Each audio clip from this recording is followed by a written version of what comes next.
Ćao ljudi, ja sam Jelena Milić i vi gledate Preduzimanje. Trudimo se da ovdje dovedemo neke strave ljude koji rade neke strave stvari. I danas su tu Aleksandar i Nemanja iz Laptop Friendlya, pa hajde vidimo šta su oni imali da kažu. Radi se o tom nekom trendu da sve više ljudi radi iz kafea, da li su to freelanceri, da li su to neki ljudi koji startuju svoj biznis. To su ljudi kojima ne treba ofis, a kojima je čak možda i skupo ili ne znam da plaćaju coworking prostor na mesec dana. I šta onda oni rade, odlaze u lokalne kafeje, traže Wi-Fi, traže štekere za struju i kao rade odatle. Međutim, to se baš i ne sviđa tim lokalima, zato što onda oni tu sednu, kupe jedno do dve kafe i I sede ceo dan. 8 sati. Da. I onda mi nekako pokušamo da rešimo taj problem i da taj trend čak i pogledamo napred, ali da svi budu zadovoljni tim. I šta radimo?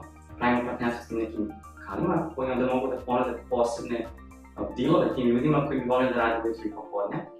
I onda oni za određenu cenu dana njima daju, na primjer, ograničen kafe i čaja plus Wi-Fi plus tako neke stvari, da bi oni mogli da stvarno budu produktivni. I šta vas je, kako ste došli na ideju, sad ti si rekao da je to trend, ali kako ste došli na ideju da o tome razmišljate uopšte kao biznis? A uglavnom putujući i baš smo primetili taj problem, pogotovo kad ideš u neki novi grad, a treba nešto da odradiš, nećeš da ostaneš u hotelu, nećeš da ostaneš u kući, volio bi da istražiš taj grad, plus da možda nešto odradiš. Da, najgore frustracija je zapravo taj moment kada naručiš piće i onda se konektaš na Wi-Fi i shvatiš da ne radi. Jako često se i nama dešavalo da uzmemo i kao naručimo piće, ne radi Wi-Fi, izgoriš i ostaviš samo pare i izađeš nazad.